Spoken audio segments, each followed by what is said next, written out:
महाराज मल्हारराव होलकर जी एक बार सैन्य अभियान पर थे और बुंदेलखंड की रियासतों का जायजा लेते हुए उन्हें सिंधु नदी तक कूच करना था। 1731 में इंदौर एक उभरता हुआ साम्राज्य अपने सत्ता की बुलंदियों की हनक पर था।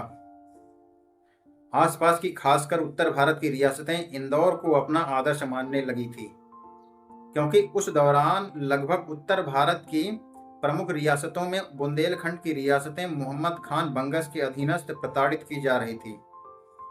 वह बस्तियों को लूट लेता था, मनमानी रसद वसूली करता था और गांवों को जला देता था। इस बार बार इस घटनाक्रम से आहत होकर बुंदेला शासक महाराज छत्रसाल ने पेशवा बाजीराव से सहायता के लिए पत्र भेजा।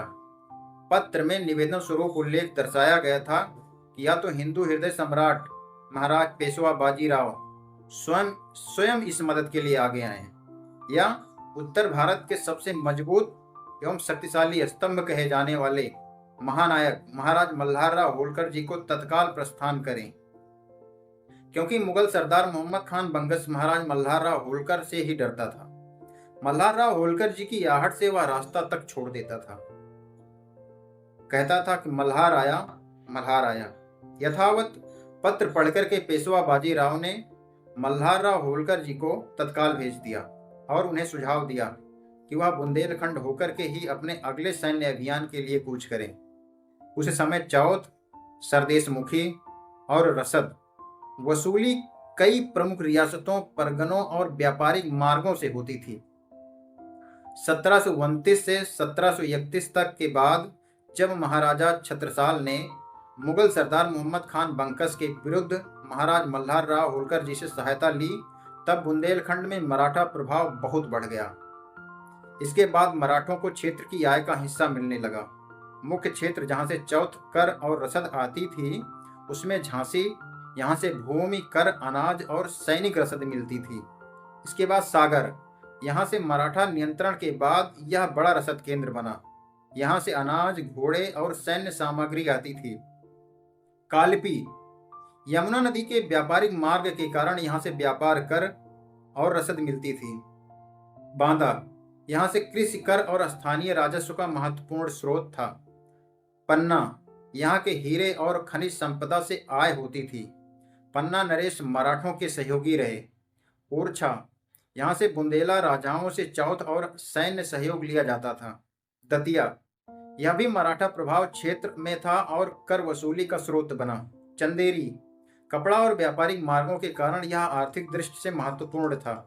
यहाँ से रसद में मुख्यतः ये चीजें आती थी: गेहूं, ज्वार, बाजरा, दाल, घोड़ों का चारा, घी और नमक, बैलगाड़ियां और पशु, स्थानीय सैनिक सहायता, व्यापारी कर और नगद राजस्व आदि, यह सब आता था।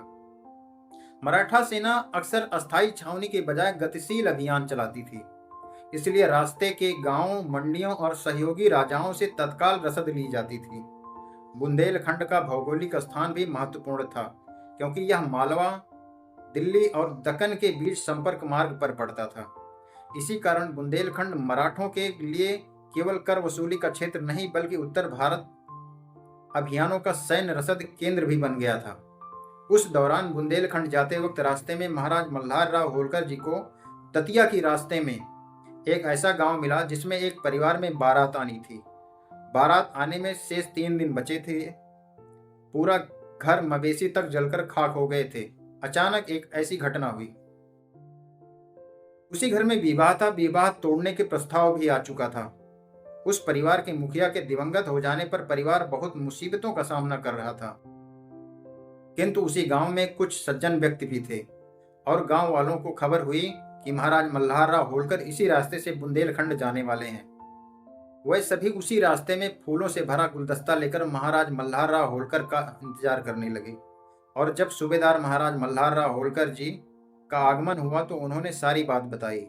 उस दौरान वे कुछ नहीं बोले, आगे अपने सैन्य अभियान बुंदेलखंड चले गए और जाते वक्त इतना कह गए कि आप लोग तैयारी कीजिए, मैं जरूर आऊंगा।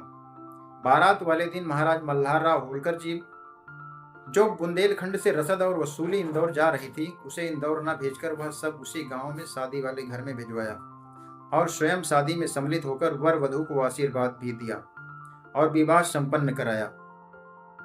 यह थे हमारे महाराज मल्हार राव होलकर। कृपया पढ़ना है तो अपना इतिहास पढ़िए, अपने बारे में जानिए। अगर वीडियो पसंद आया हो तो चैनल को फॉलो एवं सब्सक्राइब कर लीजिए और पहुंचाइए यह ऐतिहासिक जानकारी अपनों तक। शेयर कीजिए, पढ़ते रहिए अपना इतिहास।